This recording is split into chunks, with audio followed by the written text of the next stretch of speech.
Hello, I'm Penny Melville-Brown from Baking Blind.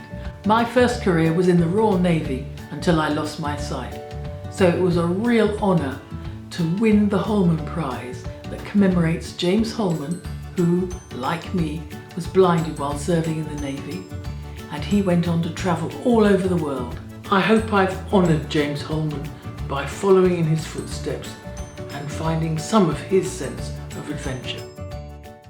I'd just returned from Africa and I was in France looking for new cooking opportunities, and I was involved in a major car accident. I was in hospital in France for 5 months. That was 2 months in intensive care, of which 6 weeks were in a coma. It was very much touch and go as to whether I'd live or be paralysed from the neck down. Thankfully, with the help of the French health system, which was excellent, family and my best loved ones, I was able to make a good recovery and eventually get back to the UK. I was so keen to get back to my kitchen, but actually it was a bit too much for me. So my brother Martin, who helped me right at the very start of Baking Blind, he came and stepped in. He made his famous Italian ragu in celebration of my return home.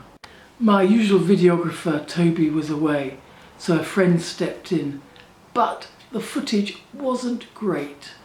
First, he gave me an expert lesson on chopping a brunoise of the vegetables, which really means cutting them up very small.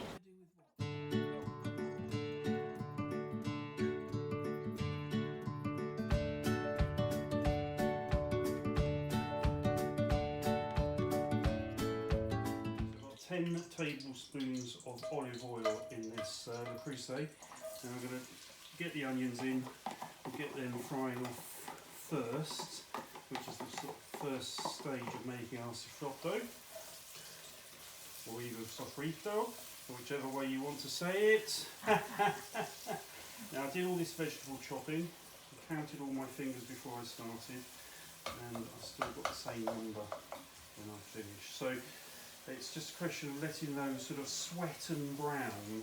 Now I use red onion, but the recipe that I use doesn't actually state red onion, but I find that I prefer red onion in pretty much everything. Slightly sweeter. It's slightly sweeter, and also you get quite a lot of sweetness from the carrot as well. Yes.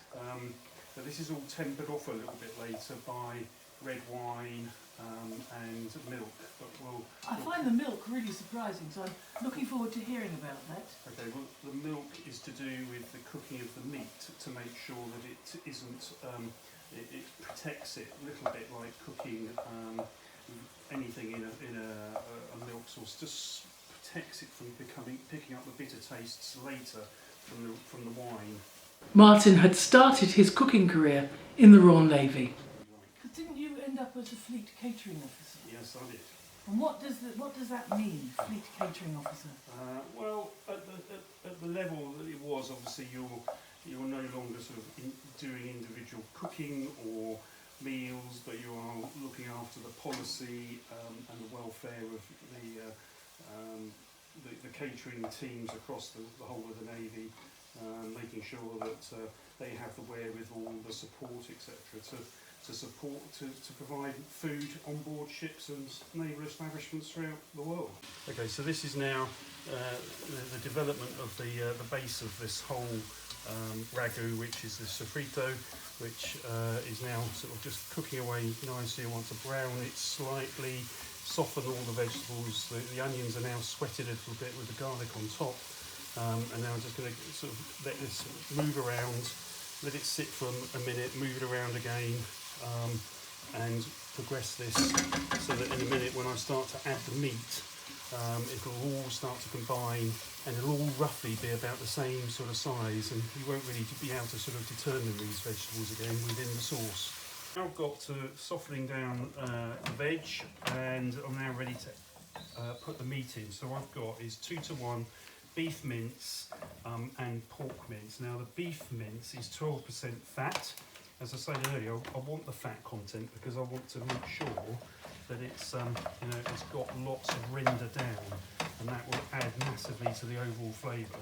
So there is a kilo, this is a doubled up recipe, so this is a kilo of beef mince, and then I've got 500 grams of pork mince going in, okay, and that is the 20% fat content. Now you could use something like an Italian sausage instead of, you know, really fatty Italian sausage that you can break out of its skin and put in instead of the pork mince. It's pretty much exactly the same effect. So what you want to do is then stir this in together to get the meat starting to brown. Okay, and what I want to do now is I want to put some salt in. And the idea of putting salt in now is it forces the juices to come out of the meat, okay, which is really what we want, because that then adds to the flavour of the overall dish. So I'm just adding a whole pint of whole milk here, and this is to protect the beef slightly, actually all the meat slightly, from the acidic tastes that are going to come a bit later from the wine. Now, as you can sort of see, this tends to turn the whole thing a sort of slightly green colour, and that's the combination of the greenness coming out of the celery and partially the olive oil. Now what we've done is we've evaporated off that whole milk that we put in, a whole pint of it, and now the meat is really soft and a homogeneous lump, if you like, but it's so soft, and you can move your spoon through it really nice and easily, and it's a very pleasurable sort of feeling. So the next stage is to add in about a bottle of wine, of red wine. It doesn't need to be expensive, it just needs to be red wine. And there's 500 ml. And I'm going to put in another 250. This is just a fairly cheap wine that you can get at a local supermarket. And that goes in like that. And now this job here now is to reduce this down again till nearly all the red wine is gone.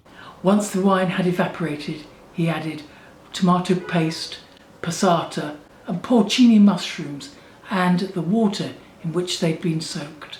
It was actually later than 7 o'clock that evening before we finally got fed with this very long-winded, delicious ragu served with pasta, and by then I was utterly exhausted. Next time you'll be able to see that I was miles better when I started cooking with some other blind people from Hampshire.